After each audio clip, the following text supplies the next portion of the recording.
Hello there, welcome back to the Steel City Sports Podcast, and today we're going to be starting our NBA playoff predictions, of course starting with the play-in tournament. So today we're going to be predicting the Western Conference side of the play-in bracket, and then tomorrow or the day after that we will be doing the Eastern Conference predictions. So in this, if you're familiar with my breakdown videos, we're going to go through the starting lineups and the bench and the coaches and see who has the edge.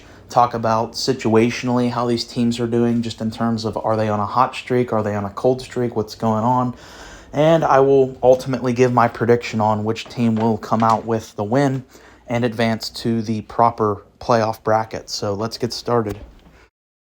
So our first matchup for the Western play-in is the Oklahoma City Thunder versus the Minnesota Timberwolves. I find this as a very interesting matchup for a couple of reasons.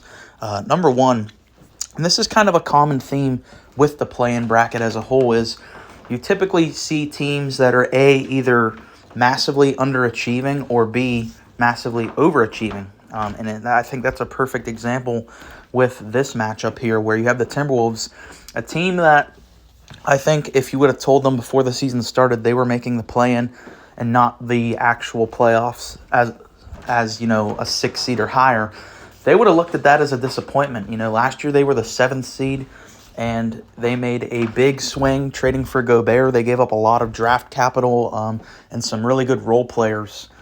And there's an argument to be made that if they would have just stood pat, maybe they would have just been a better team overall. The Towns-Gobert duo, obviously we have a very small sample size due to Towns missing a large portion of the season, but so far, what we've seen has not been spectacular out of that duo. And then, like I said, for the Thunder, they're massively overachieving because I don't think anyone had them making the play-in. I certainly didn't. I thought this was just going to be another year of them being a bottom feeder team, especially with Chet Holmgren going out before the start of the year. But Shai Gilgeous-Alexander having obviously by far and away the best season of his career, first-time All-Star this year, breaking out, really propelled OKC into this position. So let's go through the lineups and compare, see who has the edge. So obviously starting at the point guard for each team, we have Shai Gilgeous-Alexander versus Mike Conley. Clear advantage to the Thunder here. SGA is a top 5 player in his position. And I want to revert back to when I said about, I want to say it was 2 years ago, I said I would take Shai over Ja Morant. Last year that looked like a really bad take, but right now that take doesn't look so crazy. I'd still probably take Ja, but I think it's very close. And Mike Conley at this point in his career, he's very old. I think he's 35. He's a veteran player.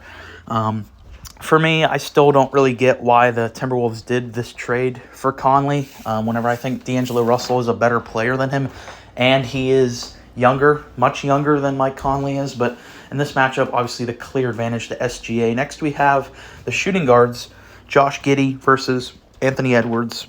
Again, I think this is a clear advantage to the Timberwolves in this case. Similar to SGA, Anthony Edwards was a first-time All-Star this year, and last year in the playoffs, he was spectacular. He was the best player on the Timberwolves in the playoffs last year, better than Towns, and led a lot of people to think that he's actually the Timberwolves' best player, which I think you can still make that case. I don't know. Again, I would still probably lean more towards Towns, but it's hard to say since he missed so much time this year, but he's clearly a better player than Josh Giddey. As good as Giddey is, I think Giddey will be really good, but he's still young, coming into his own right now. 3, I think you can go either way with the small forward between Luguentz Dort and Jaden McDaniels, because they're both similar players in that they're role players that play really good defense. They're versatile players. And if you want to go with Dort here, that's fine, but I ultimately went with Jaden McDaniels. I always just tend to love these Swiss Army knife players, and players like this will stay in the league for a long time. A lot of teams like having these types of players, so I really like him. He's, for me, gets the advantage in that matchup. Then we have the rookie Jalen Williams versus Karl-Anthony Towns. For me, this one isn't really that close. As good as Jalen Williams has been this year, I think you can make a case he's the second best rookie in this class so far.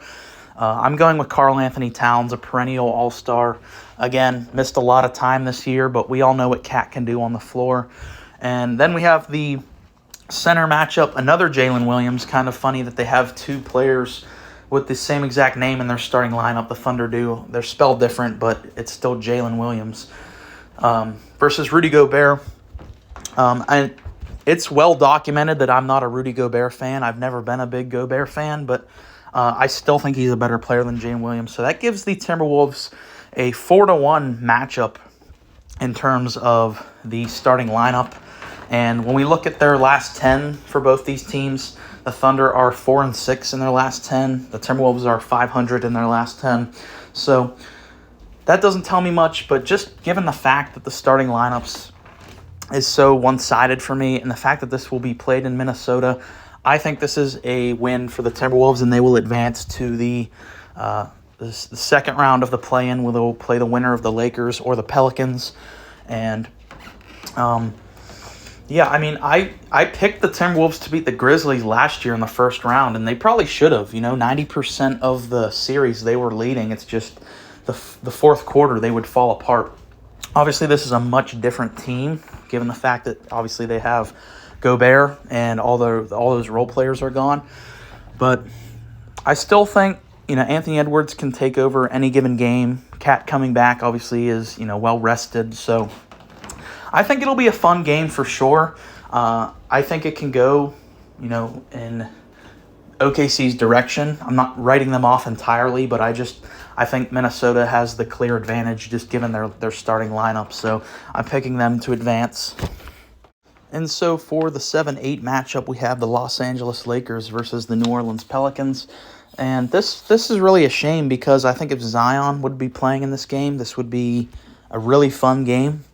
And I still think, there's potential for it to be a good game, but not obviously as close if Zion was there. So let's go through the starting lineups. D'Angelo Russell versus C.J. McCollum. I think you could make the case. I mean, they're pretty evenly tied. I think they're on the same level. I would probably give the slight edge to C.J. McCollum. I think he's a little more of efficient of a player, and ultimately, I just think he's a better player. I do like D'Lo, though, but just C.J. I think is slightly better. Next, we have the shooting guards, Austin Reeves versus Trey Murphy III. Again, I think this is another case where it could go either way. Austin Reeves has been playing really great lately, but I'm ultimately going to go with Trey Murphy. He's had a really good year this year. And small forwards, LeBron versus Brandon Ingram.